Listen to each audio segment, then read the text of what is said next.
Good evening from the KTN News Center. Tonight, an image Kenyans will be happy to see as the political opposition held deliberations with the Independent Electoral and Boundaries Commission (IEBC) officials, stark contrast to the opposition's not-so-cordial relationship with the Coverage Choice 2017 continues tonight as we train our cameras on the economy and its relation to 2017 politics. Indeed, and we will highlight the hits and misses of what Jubilee promised prior to the last election. KTN Prime begins right now. I am Kitili. And I am Sophia Wanuna. Our sign language interpreter tonight is William Silla. Let's now look at our top stories.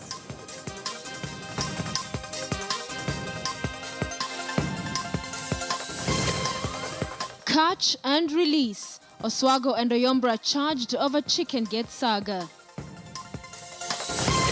Senator behaving badly. Paul Njoroge charged over Naivasha gun drama.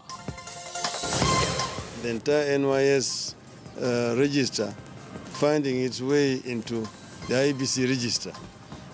Those are issues of concern. Dealing with the challenges. IEBC meets Jubilee and opposition top leadership. Saizi kila kitu imeenda bei ngumu, si maji, si kibiriti. Everybody is crying. People don't have money. And the economy under Uhuru and Ruto, looking at the hits and misses.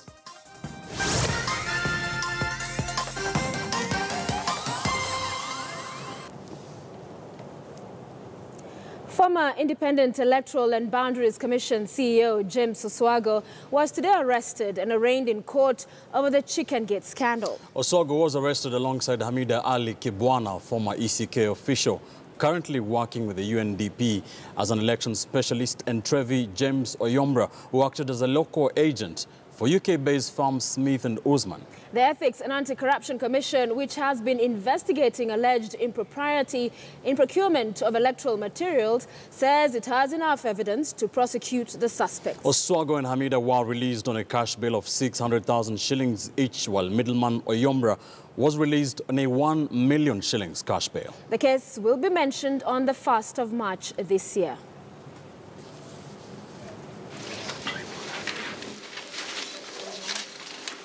Count 6. May it please the court, Kanjama appear for the third accused.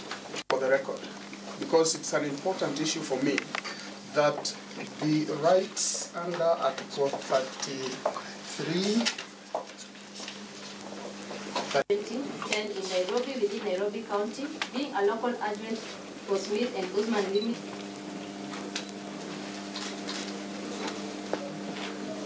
You know what is the charges facing them with past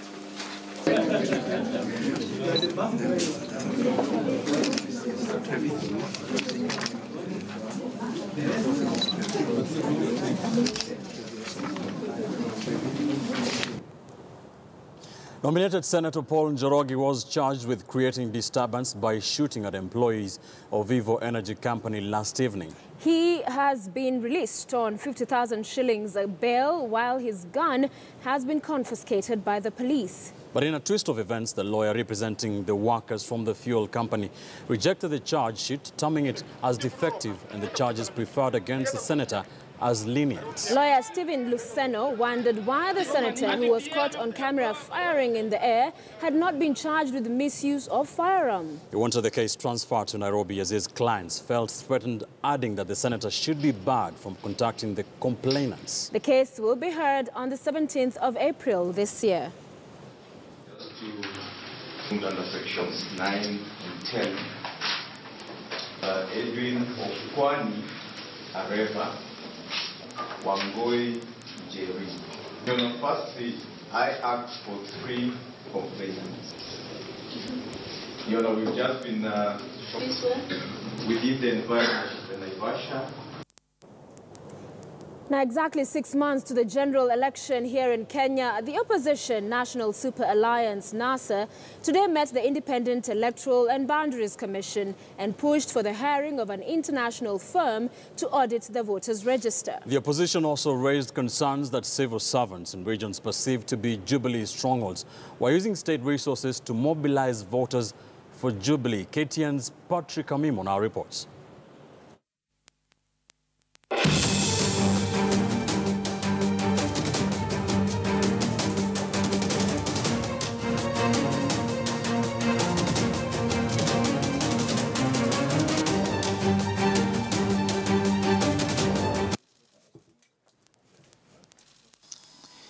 Kenyan opposition, meeting under the umbrella of the National Super Alliance, spent 2.5 hours in a closed-door session with the electoral body's top brass led by Chairperson Wafula Chebukati. The opposition shared concerns on the flaws in the voters' register and its integrity, double registration of voters, and use of fake national identity cards to register voters. The opposition presented to the Commission a memorandum of the many identified flaws in the register which they want corrected before the August polls. Those you have raised, the issue of those who registered as NYS, seeking jobs with NYS, the entire NYS register finding its way into the IBC register. Those are issues of concern. At what point did this happen? Those are some of the issues which we have raised. And also the fact that civil servants are being used and empowered using state resources to facilitate registration of voters. We have listened to what NASA has to say. We have discussed some of the issues. We are going back to our office to deal with the remainder of the issues which they have raised through our technical committees. The opposition also claims persons without national identity cards have been registered as voters. The opposition team also unearthed cases where some conventional constituency names have been corrupted and used to register voters. The Commission has assured the polls will be free and fair. We have moved in. We are looking at all systems. And as you can see, since we went in office, we came out and said, look, there's a problem with the register. And we owned the problem, and we are dealing with the problem. Now, if there's any other problem, I can assure you anything that interferes with the proper progress being made towards the elections, we shall deal with it. There are going to be continuous consultations, not maybe at this level, but at the other technical levels, so that any misunderstanding, fears, and concerns can be addressed. Provisional results of the third week of voter registration shows areas perceived to be Jubilee strongholds posting high numbers compared to Code and NASA areas. The opposition claims the National Registration Bureau has delayed issuance of identity cards. Sisi tumesema eneo zingine watu wajitokezi kwa wengi manake hawana vitambulisho. Ukienda kama eneo za magharibi au eneo za Kenya ya Nyanza au Pwani, utakuta kama mstari ya watu ambao wanahitaji vitambulisho ni mrefu zaidi kuliko wale ambao wanajisajilisha. Sababu gani? Vijana hawana vitambulisho. So upande mwingine nyenye unasema kama Alishabari, eneo zingine za Raila watu hawajajitokeza zaidi, lakini watu wangu wanajitokeza namna gani na hawana vitambulisho? Hi. How are you? On Tuesday, President Uhuru Kenyatta met the commissioners at State House, Nairobi. The president said all budgetary requirements of the electoral body will be prioritized in the next budget so that the commission can succeed in its mandate to organize free and fair elections. Congratulations.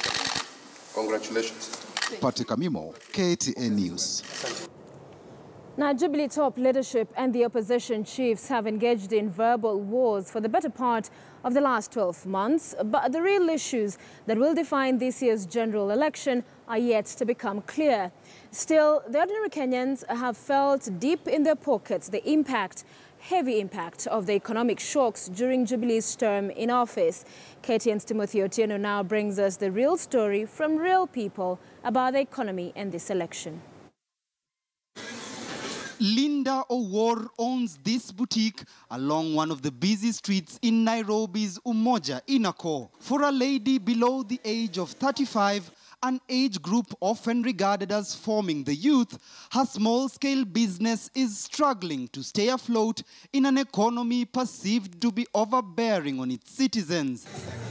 Apart from the sale of clothes, she complements her earnings by selling shoes as a mitigation mechanism. But she says still business is yet to pick up. It's still affecting us because like you're working for the government. For us to even to raise that money, the 9,000 for a year, for a city council, yeah, And again, they're saying you have to have a fire extinguisher. That's another extra amount of money. See, and our business, this is just a small business, not a big business. For us to raise that money, that one is going for the government, then you raise this one for the rent, then what will I have at the end of the day?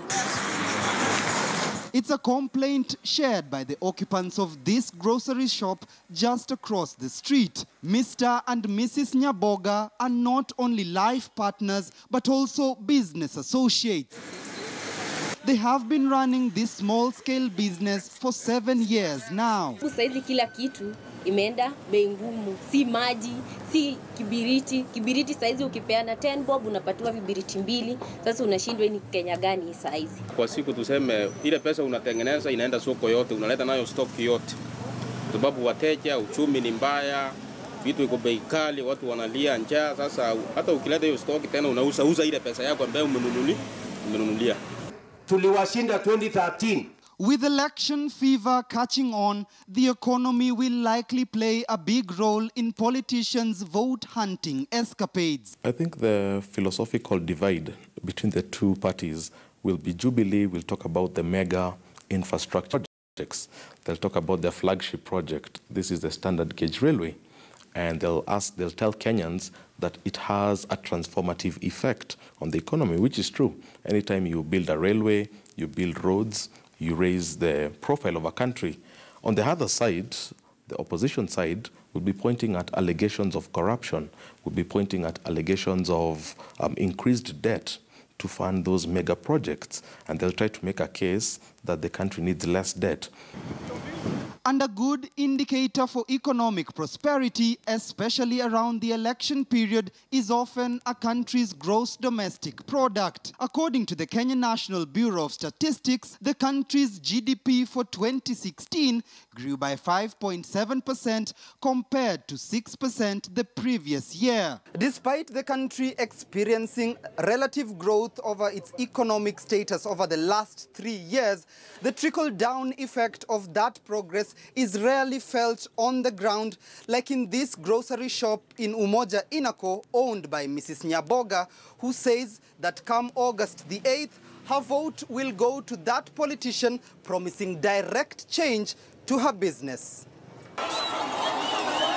President Uhuru Kenyatta, who has recently embarked on a major investor campaign to spark industrial growth among key sectors of the economy by initiating the reopening of various farms, will likely bank on the job opportunities meant to be created by assembly plants to seek for re-election. But for small-scale traders like Dennis and his wife Vidich, a booming economy is only effective if each member of the state can take home something meaningful from it. Timothy Otieno, KTN News. That is the story that we base our big question discussion tonight on, and we are asking you, do you think the economy has improved as well as the Jubilee team promised when they took over power? Tell us what you think. Text your yes or no opinion to our studio line 22155. Join this on Twitter at Ben_Kitili, at Sophia Wanuna. The hashtag is KTN Prime. You can also tweet at KTN News and at KTN Kenya. Shall be sampling some of your views during this live broadcast. Now, prior to the 2013 general election, the Jubilee team, of course, then the Jubilee coalition comprising of RC, NAC, TRP and TNA, promised or undertook a very ambitious manifesto with 23 points. I'm just going to take a look at some of the key ones that Kenyans can identify with and just try to put Jubilee to task on how they have delivered on that. Let's start with the point that Timothy Otieno left, that is the economy. Now, they promised in the first 2 years that the economy of this country will grow to double digits, between 7 and 10% growth rate in the first 2 years. What we know so far is that the Kenyan economy has grown by just under 6%. That has not been realized. What was promised has not been realized up to date, 4 years or so on. Cut waste and fight corruption was another promise by the Jubilee administration that they took over power We all know what has been happening in the war on corruption, rampant corruption, up to a point where the president almost admitting in public that he was unable to fight corruption. It is a big scourge that the opposition continues to hit the Jubilee administration on. The economy, they are supposed to to create 1 million jobs, and this was pegged on the economic growth, where borrowing by the country was pegged on that double-digit growth that was projected by the Jubilee administration. The government has continued to borrow, so you wonder how that will be. Will this be, white elephants? What will be? Because the economy is stuck at below 6%. Now, in terms of land reforms, what was promised by the Jubilee administration, one of those promises was to issue 3 million title deeds by the end of 2017. The Jubilee administration has embarked on this in the past few years, but by the end of 2016, they had issued slightly more than 2.5 million title deeds. The Secretary, Jacob Kaimanyi, says they will be able to deliver on this by the end, by the next general election. Now, in terms of sports stadia, this is one thing that the opposition has been hitting the government on. They promised to build 5 new national sports stadia in Mombasa, Kisumu, Eldoret, Nakuru, and Garissa. None of this has been built, and of course, Kenya is unable to host any meaningful international sports tournament. In terms of infrastructure, this is where analysts agree or say that the government has tried build standard gauge railway from Mombasa to Malava. This has been, of course, the Jubilee administration's pet project, a signature initiative. They have built that project by the end of 2016. The standard gauge railway project was set to be almost 80% complete. This is something that they continue to work on. Complete expansion of the Jomo Kenyatta International Airport. This has been done, including the building of a new terminal. The other thing that was promised was to build new international airport at Isiolo. That has not been done. Implement and actualize the LAPSET, the Lamu Port, South Sudan, and Ethiopia Transport Corridor. That has stalled so far. In fact, it has seen Lamu residents, of course, not being able to get value for money in terms of land compensation. In terms of education, finally, provide free laptops for Standard 1 pupils in public primary schools. This has not taken off. 4 years or so later, it has been another one of those soft spots that the political opposition has been able to hit the Jubilee administration on. They say that this is still on course, and the problem it has been delayed is because of procurement red tape. But the opposition says those are just excuses. So these are things that you will see, Sophia, in this campaign period, opposition trying to put Jubilee to task with, on that ambitious manifesto prior to the 2013 general election. All right, thank you for that, Ben. And let's go to another important election issue. And what Kenyans will probably remember most about President Uhuru Kenyatta and his deputy, William Ruto, is their deliberately well-coordinated efforts to give out as many title deeds as possible in areas where land has been the political currency for decades. Now, coupled with the recent ruling on the legality or otherwise of such title deeds, land will still be a big influence in this year's politics at the coast, as Francis Ontomwa now tells us from Mombasa. Sasa hilo ndio wewe mfalme wetu, tunakwambia leo. This was the 29th of January this year, 2017, at the contentious Utange Lamkani settlement in Bamburi, Mombasa. A war of words that erupted over the fate of squatters who've been fighting to get full ownership of the pieces of land. The Bamburi exchanges mirroring what now has become a near-permanent debate in the public arena. At the coast of Kenya, land is an emotive, sensitive, and a delicate subject. A couple of months to the elections, land again makes it in the list of the top campaign issues on the contest. Na hatutaki kuvunjiwa tena mashamba ya maskota kwa sababu kama yanavunjwa yanachomwa, vitambulisho vinachomwa, kadi za kura zinachomwa, mtatumia vitu gani kupigia kura? Mijikenda atakuwaje sikota katika kwa nyumbani? Yawezekana kweli hiyo? Take the case of Mama Mwaka Mwazombo. Someone wants to evict her from a small piece of land she has lived in for years. She's agitated and she claims she knows where the problem emanates from. sina makao, nafanya kutegemea mahali. Je, hapa nilipo mimi mtu mzima hapa nilipo naweza kutegemea mahali? Maanake sina pesa ya kununua. No. Hasa ni shida tupu ambayo niko nayo. Mahali nikakupeleka pale mahali ninapolala mimi, utashangaa maanake nalala nje na watoto. Recently, a judge of the High Court took the court to Utange to try and resolve a stinging problem. Emotions were clearly high.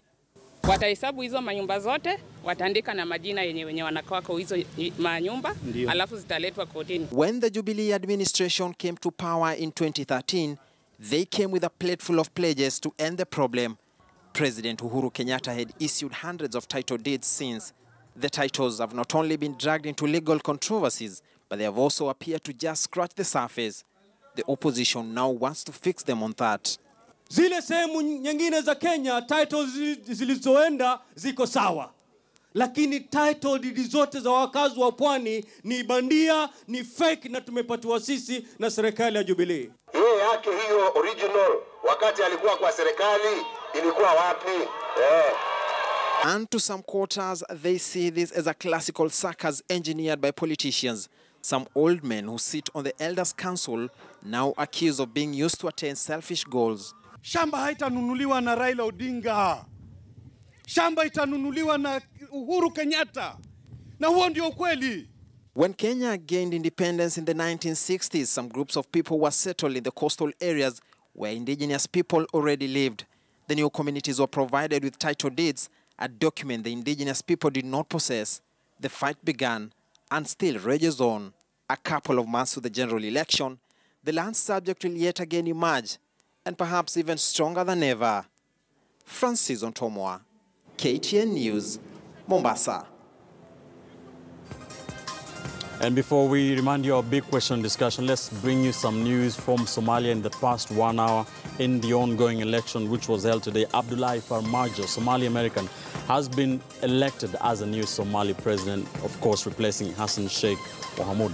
Yes, and Hassan Sheikh has conceded defeat. So that is news coming in from Somalia. Mohamed Abdullahi Farmajo is president-elect for Somalia.